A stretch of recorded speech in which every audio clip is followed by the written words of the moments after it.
Being a woman in the street art has not really been difficult, but it's true that there is probably more tolerance if a guy does something not so good than when you are a woman. So you have to be really good and know everything, and then you can have your spot. Hello and welcome to Art Goes On, a podcast featuring art people on how they keep the art world running. Here they will share their vision of the present and a glimpse of the future. I'm your host, Pierre de Montesquieu, recording from Paris, France, so please, pardon my English. Before we start, as we try to make this show interactive, here's a quick reminder to follow our Instagram account, at AskArtGoesOn, where you'll be able to ask questions to upcoming guests. Now, onto today's show. This show was recorded on June 2020. Today I'm joined by Charlotte Dutoit, who is a French entrepreneur living in Puerto Rico. She is the founder of JustKids, a company that curates and organizes public art exhibitions. It also connects artists and brands. Welcome, Charlotte, and thank you for joining. Hi, Pierre. Thank you for having me. So how art is going for you, Charlotte? Pierre, when you invited me, we were it was during the COVID crisis and confinement for everybody. And now, since more than a week in the US, there is this protest for Afro-American and again police brutality. So I will say that things are shift a lot. This answer will have two steps. First, we have with my team, because of the COVID, we have decided to get organized to do everything that we cannot do during the year because we are too busy. Mostly our job is divided in three parts. One part is everything that is curation and preparation of the production. Another part that is really the production of whatever it is, the public art, the show. And we are on site.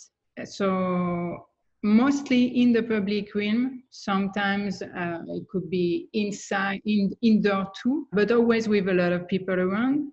And another part that is traveling to discover art. It's super important for us and for me as a curator to go visit art fair, visit artist studio, refresh the eyes and meet new artists and new talents. So this second part, production, cannot do anything because of COVID. And third part, of course, cannot do anything because we can travel. So a lot of our projects have been canceled or postponed. Many of our projects involve a lot of people, and some festivals have hundreds of thousands of attendees. So of course, this festival are canceled. Not that they don't want to do it, but mostly because the state won't give them the license. So we have a couple of festivals that have been canceled. Therefore, we didn't have so much, work for production and preparation. So we decided to work on the strategy. What can we do? What would be our next move? We decide to work on all our visual identity, and we decide to brainstorm about what can we improve and what can we do best for when things start again. So we have been quite busy, and it has been good, and very positive to be able to do this work.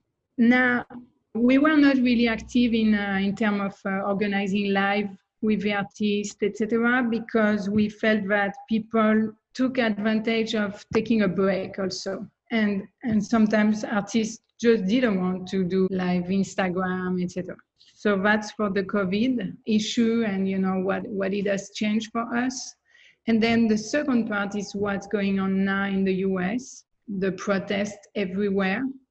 And I think it's really good and necessary and very healthy for the US. And that's also bring other questions to us. And again, what can we do to improve and be more inclusive in our work? This has been a lot of change and a lot of reflection and a lot of things shifting, but I think for something positive. You were talking about the need to improve and be more inclusive in reference to the George Floyd events. Even if you are not only working with street artists, you did a mural with Frank Stella, for example, you are still very involved in urban art. In our mind, this type of art, born in the streets and within a lot of communities all around the world, is more open, color-wise, if I may say. So what do you think is still missing? So yeah, I agree. We are definitely, inclusive anyway, not only regarding the color, but also regarding the gender. JustKids is a woman-led firm. We are only women employees, and a lot of our freelance, mostly all of our freelance are women. But still, we can improve in terms of be more inclusive in the lineup we propose, because in the street art, and especially for the muralist, not really in the contemporary art world, but when it comes to paint a big wall, it's mostly white men. And that's, that can be improved. So that's definitely something we are working on. We are now working on new projects, and we will make sure that there is a very diverse lineup. But again, we always have very diverse lineup. Even in terms of continent and countries, we work with Indian artists, we work with Japanese artists, we work with artists from really different continents. Also, our company is based in Puerto Rico. Also, our market is in the US, and all of my team are brown. So it's also something that is important to us. Street art and the corporate world are also quite mannish. How is it to be a woman evolving in this realm? Being a woman in the street art has not really been difficult in a way that I've never been insulted or never had really a clash because I was a woman. But it's true that as a woman, you really have to, I feel, maybe know more and prove that you know as much as a guy, know the history, have your own idea, and bring something new, etc. But yeah, it definitely, I did things differently than a man would do, for sure. We also work with some more corporate team, and I feel that in the corporate world, I think that it's even more difficult. For example, I never really had any problem with the artists I work with, but in the corporate world, it's tough for women, to have the position equal as a man and to be recognized. I really feel that there is a lot of struggling there. Us in the artistic community, people are quite open. Also, I still see today projects that the curator is a man, the artist are men, the director that's going to do the documentation is a man. It's like a really bro team. And that I still can see that, but I don't think it's really something that is on purpose, in the sense that it's not to not include women, but still it exists, and that says a lot to our society. You were saying that you were acting differently than a man. In which way? I would say there is probably more tolerance if a guy do something, not so good than when you are a woman. So you have to be really good and know everything, and then you can have your spot. So you have a foot in both art and corporate worlds. Some people criticize the professionalization of artists and confront art as art versus art as entertainment or used for branding purpose. What is your position on that? I think it's, of course, if you ask me, I would say the best is to do art for art. Unfortunately, sometimes because of the economy, you can't. However, I really think that some artist collaboration with brands are very well done and are very smart and bring something artistic, even if it's commercial. I think some brands are smart enough to step back and let the artist talk, let the artist create what he wants. So these projects are interesting. Otherwise, I think it's purely commercial. Now, in the public art, it's a bit the same because we are entering in a logic that everything has to be nice and beautiful. I think it's not the most important part of the dialogue. Sometimes rather than, a quick move to decorate, I think it would be better to really do art because a lot of things that we do is placemaking. Very, very few time is 100% art because of, again, because of the economy, because of urban planning, because the public art is also privatized. So that's also something that exists, not only with a brand, not if you can see a piece in the street that has no logo on it, or that is not part of a campaign, but still, it's a privatized initiative that not necessarily focus only on the art. And do you think there will be more and more talent agencies for artists, like in the sport, music, or movie industry? Yeah, and I think, I don't think that's a bad thing, especially when sometimes I look at agency and I see like this amazing photographer agency. If I think being a photograph only doing art is very difficult, but you have some beautiful, beautiful campaign. And again, if it's done with test and there is no logo and the creative behind in the agency or at the brand are good, then, I think it can be a really amazing artwork, at least a nice art collaboration. Before moving forward to the last part of the show, you were talking about the fact that you took this crisis as an opportunity to make a sort of introspection for your company. Like the trend we observe in every other organizations in art, is digital a solution for you? For us, as a firm working a lot in production, it's really hard to include this digital sphere, except on the content we create.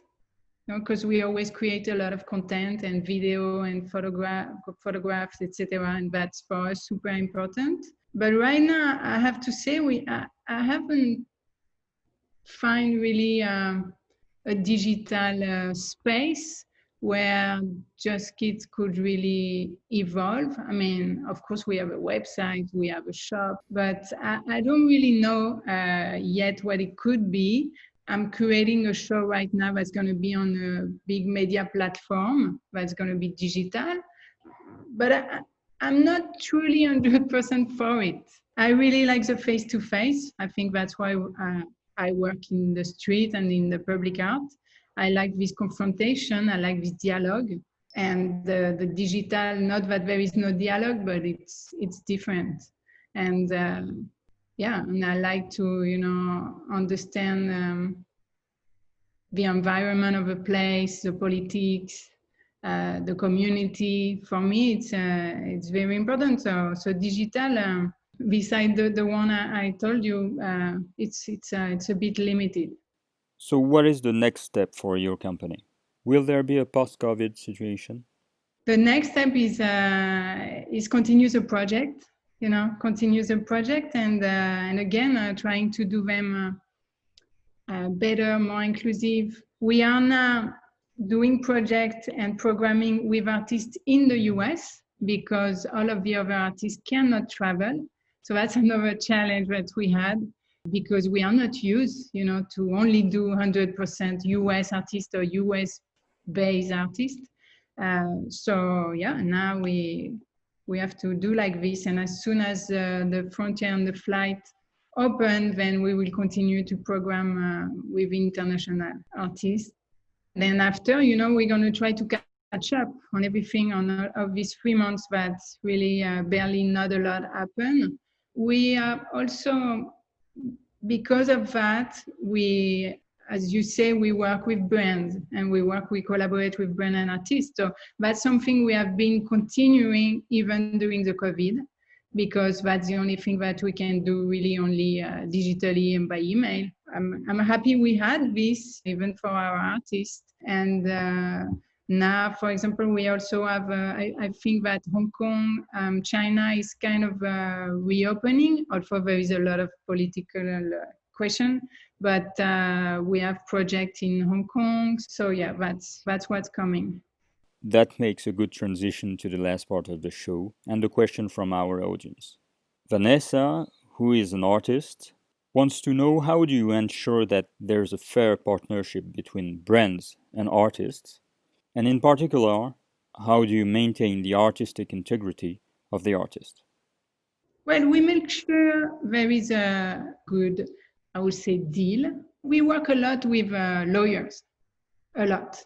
A lot of my job is to read contracts for this type of project. So we make sure everything is it's good for the artist.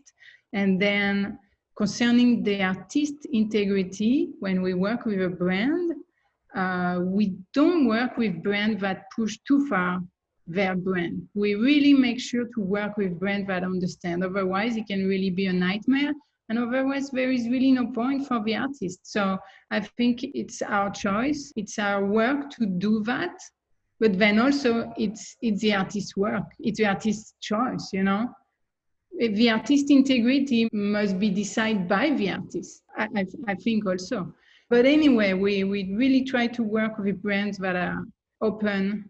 And the good thing, I believe, is that nowadays, the creative in this brand are usually people I could have been hanging out when I was young. And I feel these people are now at some position of decision, and they have a real culture of the art or street culture. So it's good. I think that's the kind of brand we want to work with. The other one, we just have no interest when it's just to do only the brands wants. I think that's the purpose of the collaboration. You've worked with Shepard Fairey, Vhils, and many big names. Do you also work with emerging artists on such collaborations? And how do you sell them? We work with emerging artists. Yeah, we do. What we do usually is that the brand come to us and say, listen, I'm looking for this type of profile of artist, and this is my budget. And depending on that, then, you know, we propose a couple of options. These are the main criteria, I guess. And we propose, and then they choose the one they prefer. And then we start, you know, the back and forth. We are sort of middleman, sort of filter in between. Sometimes our role is very important because it helps to push for the artist. And now the question I ask all my guests. Do you have in mind an artwork that reflects the situation we are currently living? So when you ask me this, it was again during the COVID. And one image that really come to my mind during this COVID is Le Monde des Images of Magritte, which is a view from a room of a window, and the window has a sunset painted on it. It's broken, and there is a sunset behind. So it's you know, all of this idea of what is real, what is illusion, and what we believe is real. And I feel that because of the COVID, we also had an excess of social media, an excess of images. And for me, it's, you know, it was really something that really speak to me at that moment. And also the fact that the window was broken and we were in confinement really speak to me. Yeah. Thank you, Charlotte. Would you like to add something? Something that is important also for us is that many times people see us as a street artist curator, when we actually work with a lot of contemporary artists also. So yeah, that's also something that is important for us in terms of image, to be careful on that. because that just limit JustKids when, JustKids work also. Like we did a mural with Frank Stella. We work with Misaki Kawai, who is a Japanese artist. We work with Alexandre Bavard, who maybe have a training or a past in the street, and definitely those streets have a very, very influence on their work, but they are not doing street art. And that's something important. A lot of artists that I personally like have a strong influence from the street, or were graffiti artists, and have something, a movement, an energy. But their work is completely different. I'm thinking about Jan Gersberger or Paolo Biota, the Brazilian. You can see in their work something really strong from the street, but it's completely disconnected. One does tapestry, the other one does this quite minimalist contemporary painting. But still, I think the street is there. The street energy is there. Also, what I see a lot I would say, the street artists, urban artists, etc., so that everybody look in the past. Everybody looks at the peers. Okay, it's important. I know history of this movement is important. But I feel that beside doing their studio work and thinking that because they do studio work, they have evaluate a lot, it doesn't push that much. And many people in this genre look in the past. We need to open to new artists, young artists. It's super important. Charlotte, thank you for your time and for telling us what JustKids is all about. It was also important to understand that public art is not only street art. We wish you to build up new exhibitions as soon as possible. Thank you. Thank you for having me. It was great to speak with you, with my fellow Parisian. I actually never work in Paris, so it's very weird. Never work in France, but I hope I cross you one of these days. It'll be a pleasure, Charlotte. Bye-bye. Bye. Thank you for listening to this episode of Art Goes On. If you like what you heard, feel free to follow and share the show on Apple, Google Podcasts, Spotify, or on YouTube. Leave a rating or review to help people find the show. Thanks again.